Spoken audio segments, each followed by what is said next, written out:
Something many people, of course, are going to watch keenly. And of course, it's going to form the basis of our discussion this afternoon. Remember, President Uhuru Kenyatta is in Makueni currently as we're speaking, but is going to cross over to Machakos shortly. And we're going to definitely bring to you those pictures live once we get it. Our senior political reporter, Chris Thairu, is on standby there and is going to join us shortly. So let me just start with you, Akili. You've seen the numbers there, the turnout. Of course, we've agreed.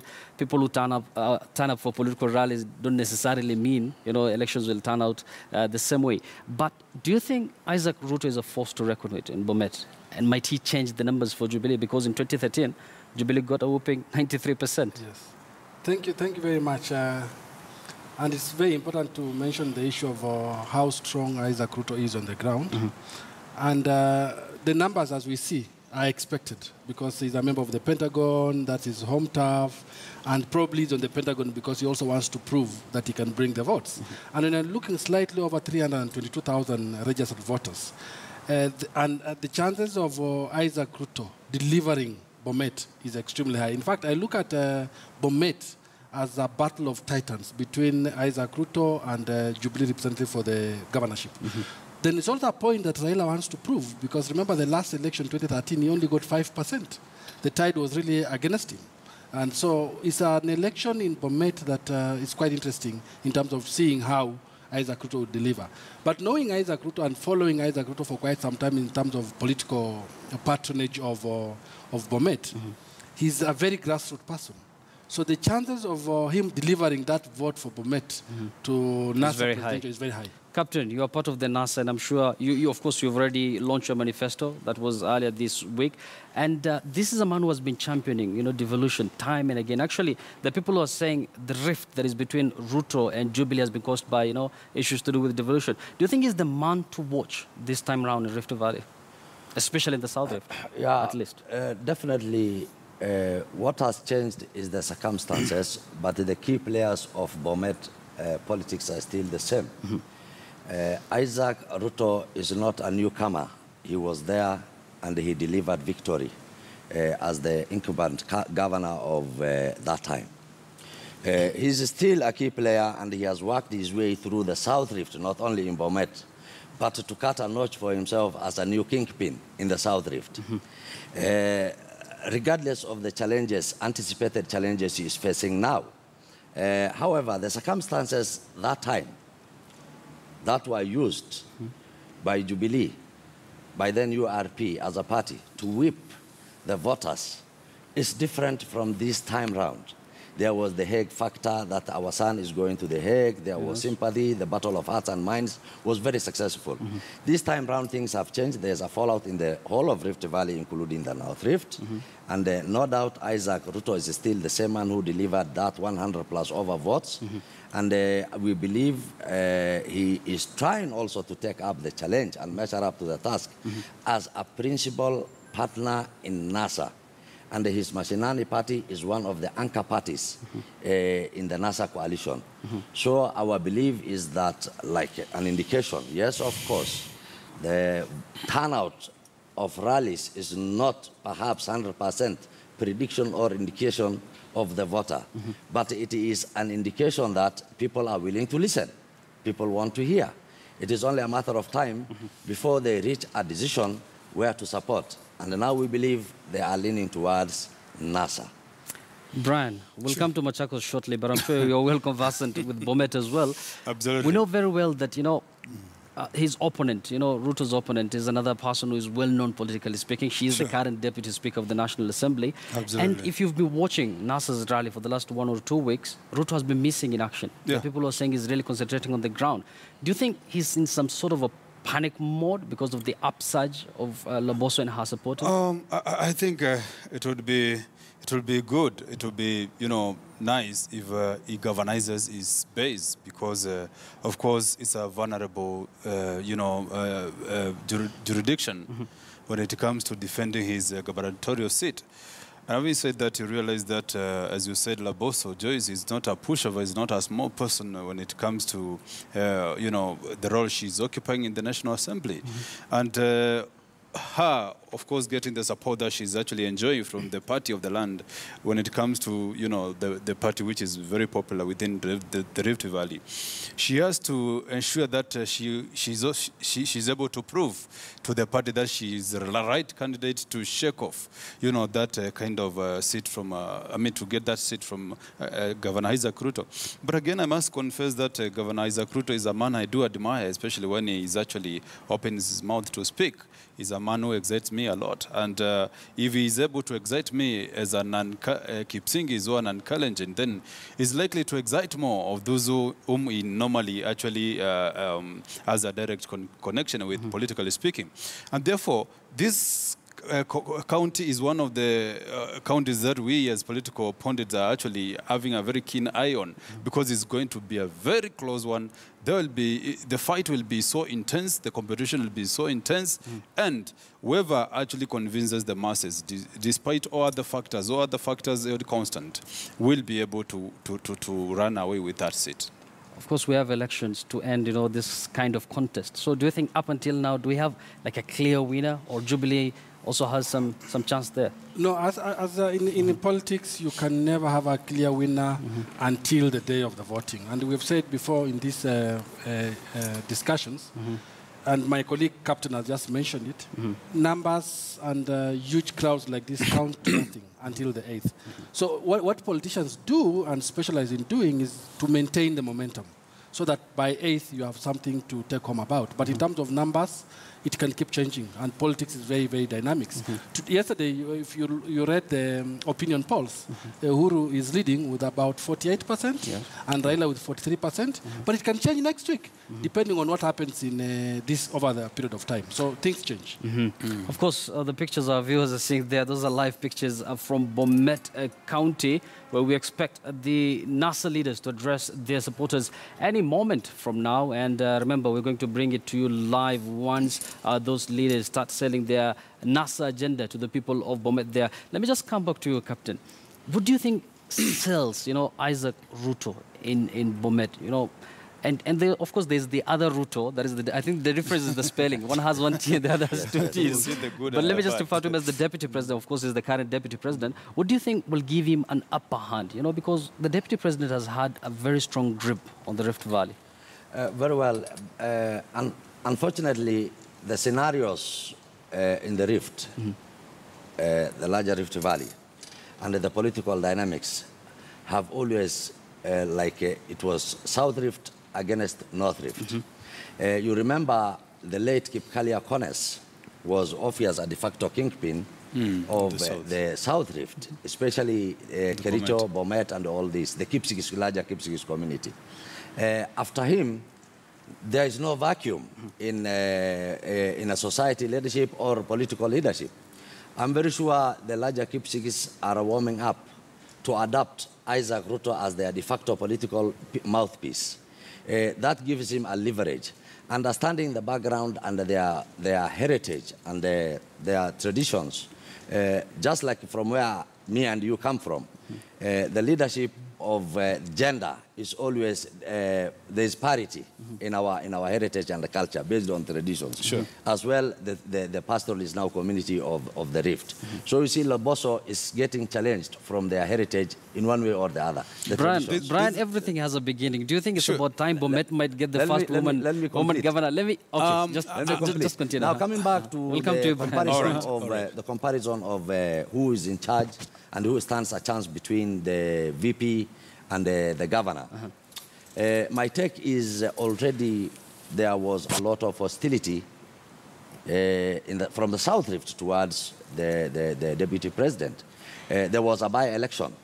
He narrowly won that election, and it is still being contested by KANU candidates and the KANU party. That is the Kericho by-election? Yes, the Kericho by-elections. It is in the South Rift. Yeah. Still, you can see it was almost neck to neck. And it took quite some time. Still, it is subject to discussion and debate. So you realize the clot of the deputy president in so many ways. After he wrapped up off his party, the URP, is challenging him now. That is why Isaac Ruto made a quick move and formed his own political party, the Chama of Mashinani. Yeah. This way, people are trying to identify with his house as their own, and they belong there. Okay. Brian, as much as you want to contribute, Absolutely. we've also seen Laboso's rally. It's equally well attended. Do you think Exactly. the gender issue might come to play? The gender issues is, I don't think as a Kenyan electorate, we have yet, matured to at that level where we are able to, try to balance the gender equation up to now. I think it's still a big lacune in terms of gender mainstreaming in politics and all that. But again, both candidates, Laboso and Ruto, bring something I want to call alien element in their campaigns or in their candidatures. I'm saying this because when you look at Laboso, she's married off to Luo.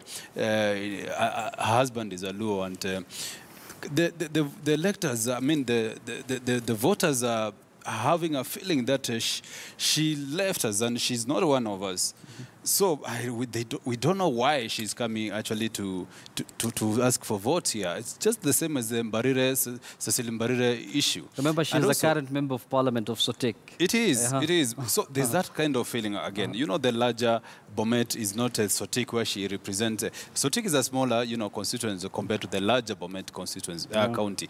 And also there's also the alien element from Governor Isaac Ruto, where people are feeling our land is Jubilee. I mean, the party of the land is Jubilee. Why are you bringing a new alien concept in the name of NASA? So the two are facing the same kind of battle to convince masses that they portend or they have the best kind of a strategy to implement the issues that the people of Bomet are grappling with.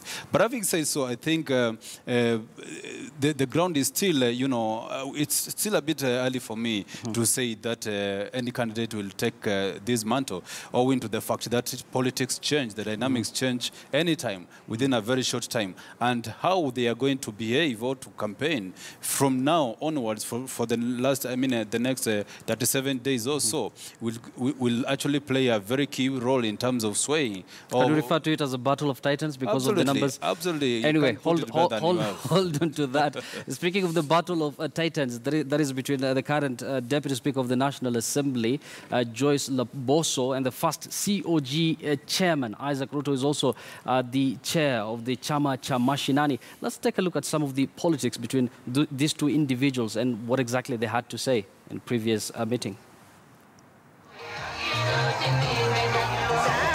Barely 60 days to the August 8th general election, and political campaigns have hit a fever pitch. The county of Bomet has been shaping up as one of those key counties to watch for both its impact on the presidential race as well as the battle for the governor's seat. I would like to pay a courtesy call on him so that he can give me the real economics of keeping chicken. Governor Isaac Ruto will be facing his challenger, Deputy Speaker Dr. Joyce Laboso, in a contest that has already attracted the interest of the Deputy President William Ruto. So, dunia hii ni ya Jubilee ama ni ya Mashakani? Ya Jubilee, si namna hiyo? Hebu nione wala wanasema ni ya Jubilee dunia hii.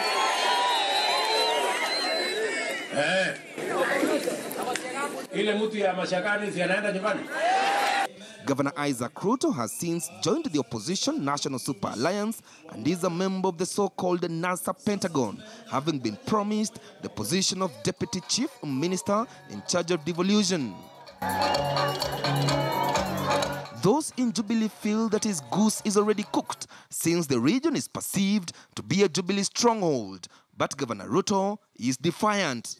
The minute our governor decided to go to NASA, we knew that we have won, that this team has won. So I can assure you that, these are the people who are deciding. It is the people of Bomet. You don't want me, I don't want you. What is the issue? Who said we must vote in as a government that has William Ruto? If William Ruto does not want us, where do we have where is the logic? How does this place become a Jubilee stronghold? It is the people of Bomet. And I tell you and I can assure you, they are not in NASA. They are in Jubilee. Remember, we voted emotionally in 2012, in 2013. And the main reason was that William Ruto and Sang, and then Uhuru Kenyatta, what the heck?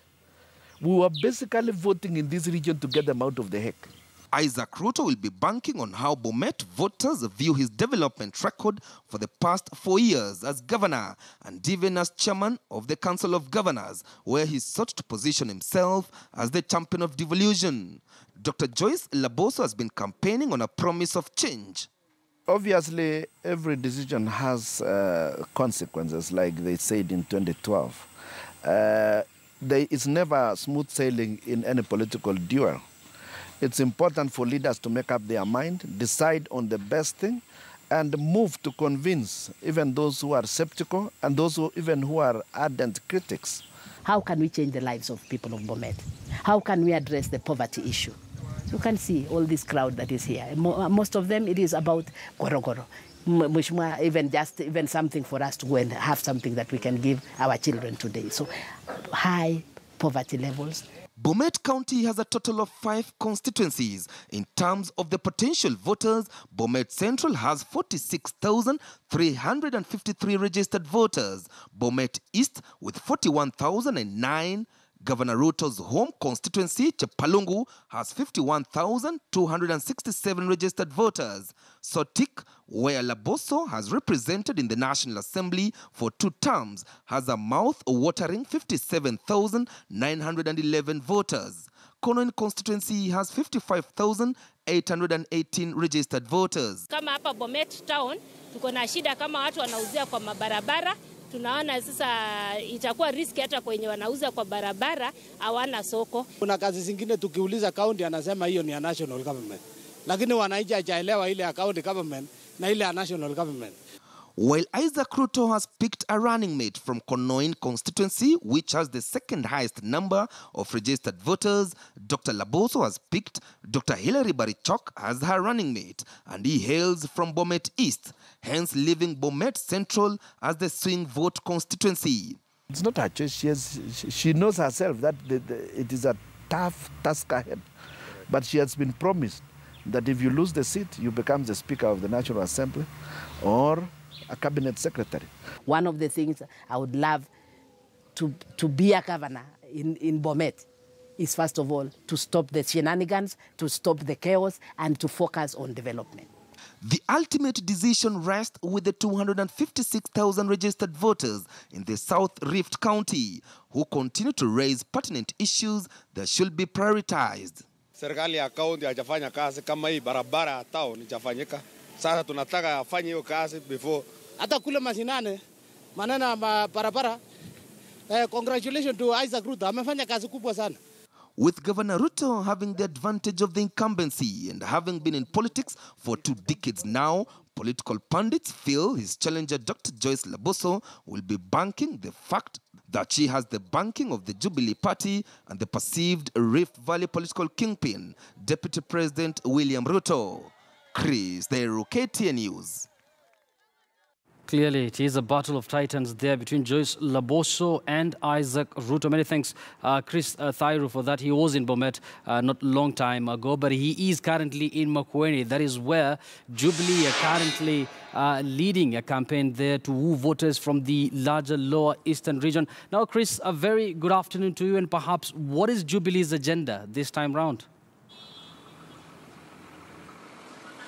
Well, good afternoon to you, Yusuf, and dear viewers. I'm at Emali Center in Makueni County, and President Uhuru Kenyatta has just concluded his first tour or his first rally in Makueni County. Remember that yesterday he was in Kitui County and now he's in Makueni County. His next stop will be at Salama, where he's expected to address the residents there. Remember that in the lower eastern region, that is in Ukambani area, it is perceived to be a NASA stronghold, since this is the political backyard of the NASA running mate, that is Kalonzo Musyoka. And with approximately 1.5 million registered voters, going by the recent statistics that were released by the IEBC, then Jubilee Party is determined to ensure that at least they eat into the NASA strongholds and at least get that needed votes that they need come the 8th of August. Well, in his address, the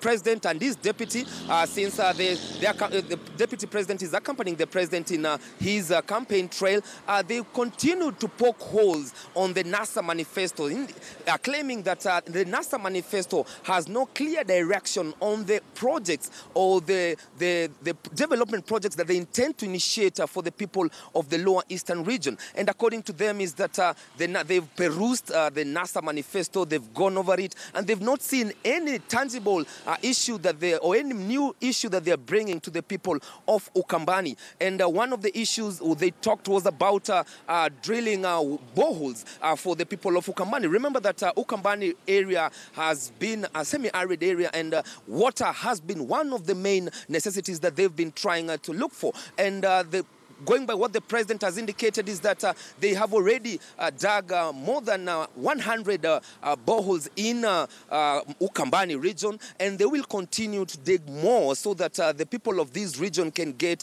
them that needed commodity and, of course, important commodity of water. And going by what their manifesto, they've indicated that there's free secondary education, and, of course, they've also promised they will continue with the free maternity.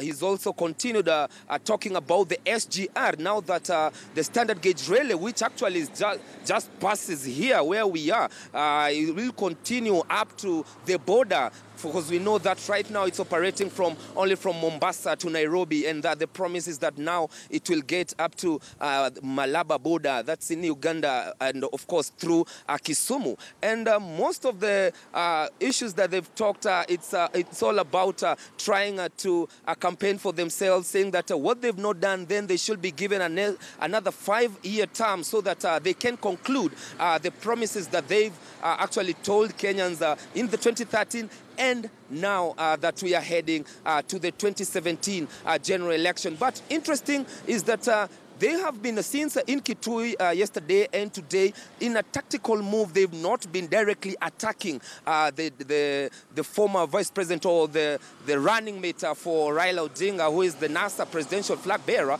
that's Kalonzo Musyoka.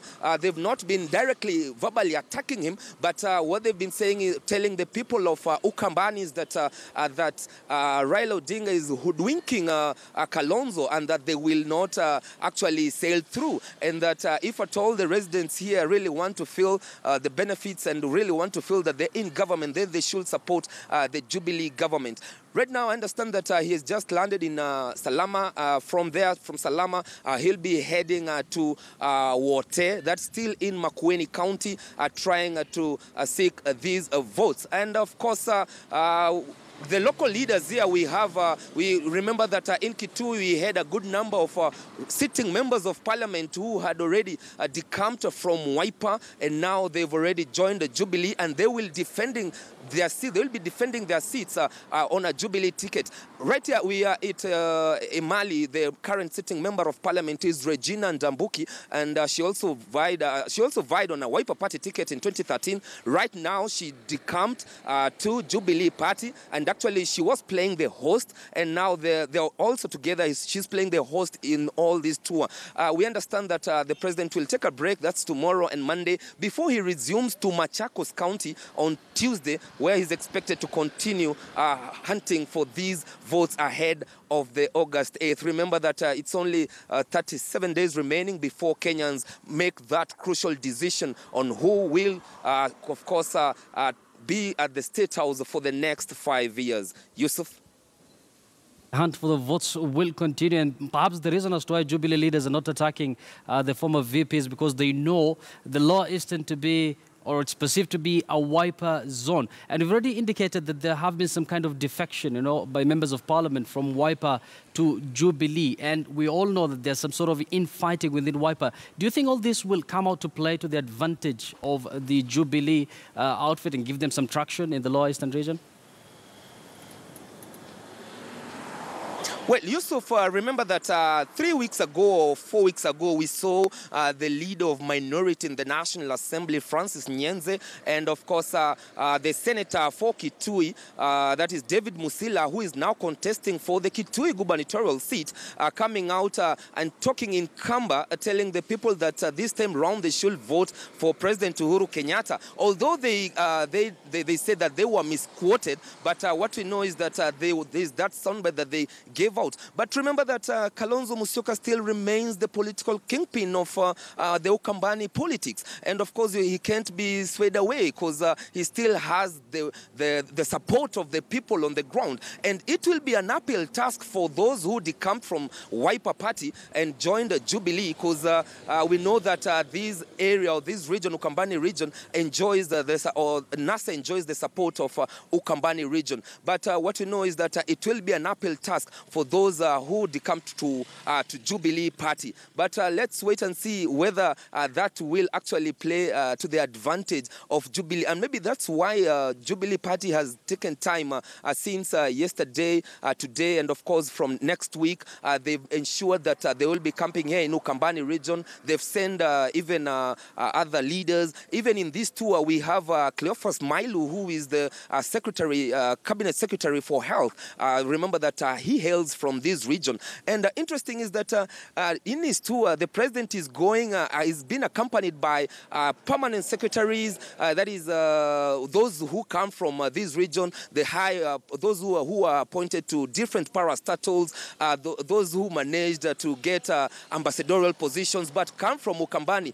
They have actually been accompanying the president. And the message that they've been saying is that, yes, in 2013, they didn't vote for Jubilee Party. They voted for CORD that time. And that despite them not voting for Jubilee, the president has gone ahead and given them jobs, and big jobs in government. And the message that they're trying to relay out there is that, yes, you didn't vote for us, but this time around, kindly vote for us, but we'll still continue giving you more jobs and, of course, elevating your people to get those crucial jobs. But let's see whether that will actually act to their advantage, even as we head to the 8th of August, Yusuf.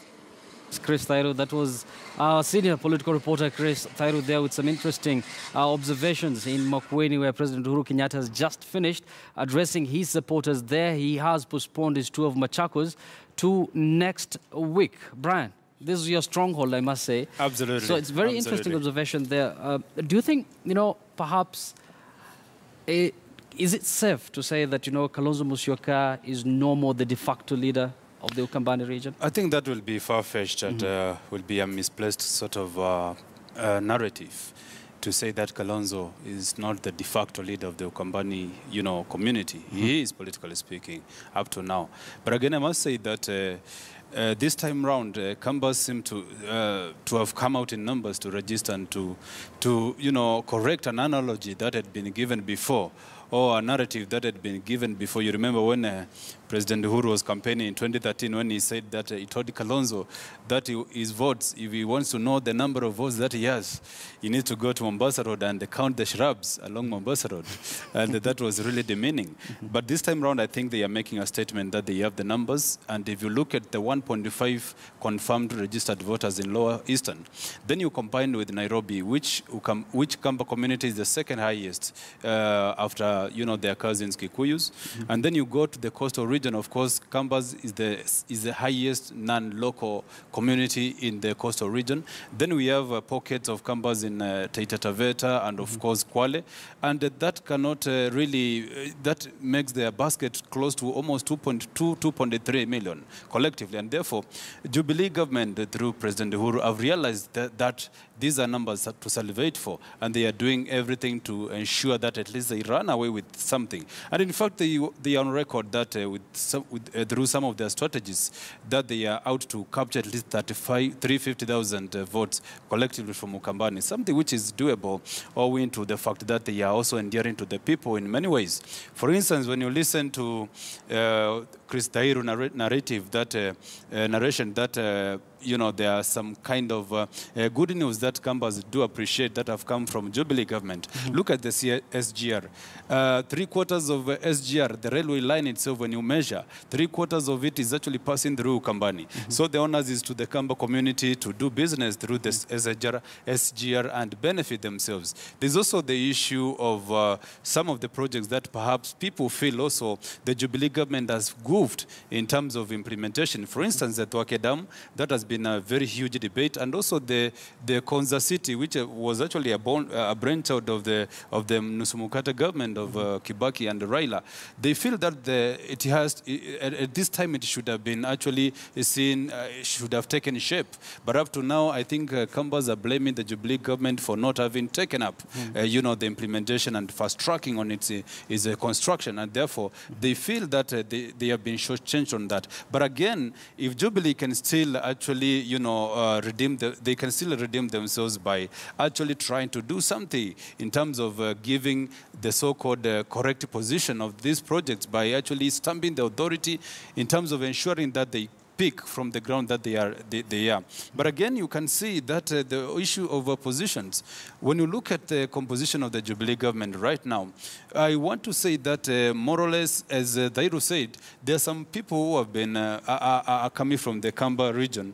And as Jubilee is trying to say that the region never voted for Jubilee, save for the 89,000 that they got, I think they are justified. But again, they can still do better, because actually Jubilee has to demystify the issues of allocations of these kind of resources, including the workforce. And therefore, for them to endear them people of Ukambani in a better way, they still need to do more in terms of elevating some of the few key personalities whom they feel can actually, elevate Jubilee into adhering to the face of the country sort of composition in terms of workforce. Wakili, I'd like to choose, to refer to these people as guys coming from Lower Eastern rather than Kambani. Yes.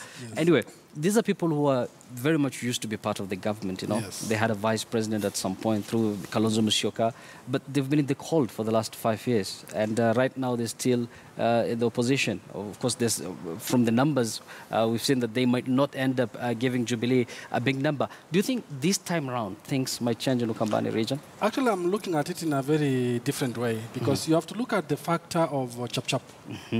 Alfred Mtua, you have to look at the aspect of Nyenze, you have to look at the aspect of Musila, and you have to look at the aspect of Mudama. That infight between those that I've mentioned and Kalonzo actually makes Kalonzo sit very bad in Ukambani. As much as we might think that it's his home turf, you have to look at what was happening today in terms of what Jubilee is promising, and how Jubilee has become very tactical in not attacking individuals in the campaign, but only laying ground for the developments that it has actually done. Now, to them, it's not a manifesto.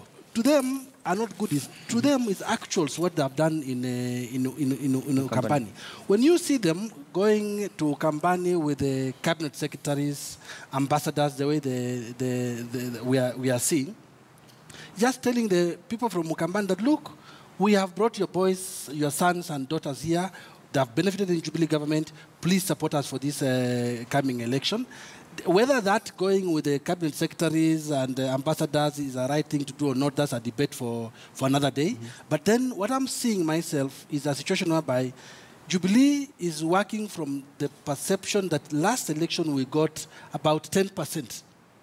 Now we have to increase. And remember, this is a question of numbers. If they can be able to increase from 10% to say 20 or 35%, then the dynamics completely change. And since they are going with a record, it's something that we have to observe, and you can't write off Jubilee in Ukambani. You cannot write off. Captain, is it something the NASA outfit should worry about, or you think the Ukambani vote is under lock and key? Absolutely, yes. Like Chris has put it very rightly. After Mulu Mutesia, Yusuf, all over the world, politics is played within the science of power relations. A situation where the power relations will determine the way forward for the decision making by the people. And Winston Churchill said one time, bad leaders are elected by good people. Good people, What I see in the Lower Eastern is a situation where Kalonzo is not only challenged to deliver for NASA, but he was also challenged for his political relevance and perhaps maybe his next debate to become the next president in 2022. For him to achieve that relevancy and have that head start of his backyard, he must always have Ukambani within his reach and within his hands. Yes. So his challenges is not about the governor, my good friend Alfred Mutua, or Nyenses, or David Musila. Notwithstanding the personality of Kalonzo Musyoka as a very seasoned politician. So my take in this is it's very challenging also when a government goes, the same government that is supposed to protect your right is now indicating they are giving you back your rights, it's taking away your rights and giving them to you back in form of privilege. When you parade personalities from any region or any religion, our cohesion and integration is being challenged by the same government that is supposed to uphold them. In the sense that when you go to the Muslim communities and tell them, I have given you Duale, I have given you Balala, no. They are there by right as Kenyans. So that will not make any change. When you parade the Kamba sons and daughters, it's like now you are telling them, look here, this is a condition. You know, you are dangling the carrot. We gave you these 2, tomorrow we'll give you another 4. That is not the campaign and the manifestos of Kenya. We can just minute Yusuf. About Kambani, when you see right now the dispensation, the current political posture, definitely you will see it is almost 99% pro-Kalonzo. It takes a lot of so many years to solidify your position in politics and they dig in. So it is not an easy investment where you wake up one morning and say Nyanza will make a change, or Ruto and Uhuru visiting, or even Raila himself visiting that place will make any change. It is upon the Kamba people and their icon, the kingpin currently, Kalonzo Musyoka, I feel is not challenged by any scenario. Brian, I'm sure you'll want to react to that. And speaking of carrots, you know, there are political pundits who are saying that Jubilee might end up giving Ukambani region a stake. Anyway, the fact that we cannot underpin is that, you know, there are people from the Lower Eastern who are disappointed that Kalonzo Musyoka is not the flag bearer of NASA, and that might affect the voting pattern this time around. Of course, there was that time. There was that time, but I think somehow it lost its steam on the way, because as you could see, Nyenze was actually very particular and very vocal, actually driving the Kalonzo agenda in terms of him being elevated to be the flag bearer. Although that never happened, I think he got contended with the fact that it never happened. But again, he was still in until a few weeks ago, he was still in a state of denial that Kalonzo is not the flag bearer. And that's why we could hear him actually making those utterances that he made, that he somehow mentioned warming that up towards Jubilee actually at some point, although he denied later. Absolutely, he denied later. But again, I just wanted to, delve on something that Wakili has said in terms of the existence of Mutuas, of Maendeleo Chapchaps, and other personalities within the Kamba political space. I must say that yes, Mutua is not a pushover. He has his own days in office, and he's doing pretty good in terms of actually establishing himself as a political, player within the Ukambani politics. But I also want to borrow on something that Captain has said, that it's not easy to, unroot what has already been planted by, the political players such as Kalonzo. He has been there, he has warmed the space, and he has actually earned the trust of the people. And they feel that this is the man that we want to work with. If he tells us to walk through this path, that's where we are going to follow him. And the situation has not changed simply because of the coming in of Mutua, of Maendeleo Chapchap, and those. Mutua has his own, is just having the baby steps in terms of politics. And you can see that Kalonzo has also galvanized in his Kamba politics by drawing Charity Ngilu closer to him. They are working together as opposed to before, when they were not singing eye to eye, politically speaking. Kalonzo has also managed to bring Wavinya Ndeti, who had a party of herself, the CCM. And also he persuaded Muungano, Kivuda Kibwana, of Muungano to, abandon his party and come to support WIPE. And therefore, he was able to, solidify his base. And therefore, he's still the kingpin of Ukambani as we are talking right now. But something that I want to say is that as we are talking right now, I think with 37 days to go, we have to give it that Jubilee still needs to, put a lot of pressure on the electorates to see whether they can convert and convert it. Because through an opinion polls, you could see there were some elements which are still not decided, and Ukambani is not exceptional. And therefore, they can still go there and do something for them. Of course. Speaking of Wavinya Ndeti, I think she's the elephant in the room, speaking about Machakos politics. Absolutely. And we might seem like we're jumping the gun here by discussing we are Machakos coming to that then. because the president is Makueni. But sure. Of course, we have all the right to do that because that is one of the hotly contested seats in the lower eastern region. And speaking about Dr. Alfred Mutua and his opponent now, that is Wavinya Ndeti, let's listen into what they had to say in the past week.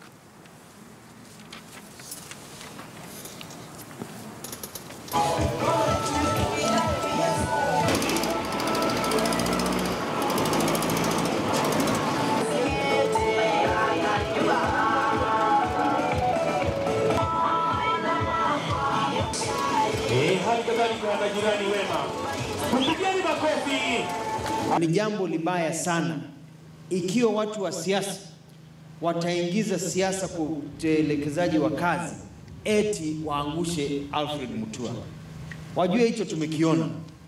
Hii wafanyikazi wetu kutumiwa kuiba mafuta usiku, wengine wanakuja wanatupa takataka hapo mbele kwa barabara, wanaharibu magari, sabotage, ati ndio takataka isichukuliwe, ndio Alfred Mutua onekane vibaya, na kwa sababu anapewa pesa kidogo na kampi ya Wavinya Ndeti. Nawaambia Wavinya Ndeti, shame on you. Kwa sababu ukiwa na takataka watoto wanakuwa wagonjwa. Shame on you. Wewe unataka kuwa governor na unatupa takataka, unalipa watu wa county wafanye sabotage takataka, ati ndio unajaribu kushindana na Mutua. Shame on you. Koti imeamua na imeamua vizuri. Nataka kuambia you have done justice for the people of Machakos County and women of this country as a whole. Twende kwa elections and you're asking IBC to allow our elections to be free and fair. That is Dr. Alfred Mutua's opponent, Wavinya Ndeti, making a statement after she was cleared by the courts. And earlier on, we had Dr. Alfred Mutua saying that, Wavinya and her supporters are sabotaging the county just because of politics. Let me just start with you very briefly before we go for a break. First of all, do you think that court ruling has given, Wavinya some sort of lease of life and some sort of traction in Machakos? It did a very good thing for Wavinya. If you analyze and you read the court decision, it basically gave her a lease of life in terms of battling out for issue of being a governor in Machakos. And I wouldn't be surprised if you link. For me, Hussein, I look at 4 positions that are hotly contested and where we are going to see a possibility of breaking into the club of 47. The 47 governors have been only male. I wouldn't be surprised to see that dynamic happening in Machakos. I wouldn't be surprised to see that dynamic happening in Kitui between Charity and Malombe. I wouldn't be surprised to see Laboso in Bomet and Waiguru and Karua coming in. I think their case is settled. We'll definitely have a woman governor there. So I'm seeing that. So when you see that court decision making like that, it's giving a very good leeway for Ndeti, Wavinya Ndeti, to actually marshal her support under the NASA umbrella to actually easily outfit Mutua. However, the question then comes in from the people of Machakos, and this is for them to decide, is whether they are going to decide on a manifesto or on track record of what Alfred Mutua has done, or they are going to go by issues of what someone is going to promise. Because my understanding is what Alfred Mutua has done in Machakos is completely commendable. But now that's the people from Machakos. Hold on to that. Before we come to you, Captain, let's listen in to the ANC leader, Musalia Mudavadi, who is currently addressing the NASA supporters in Bomet.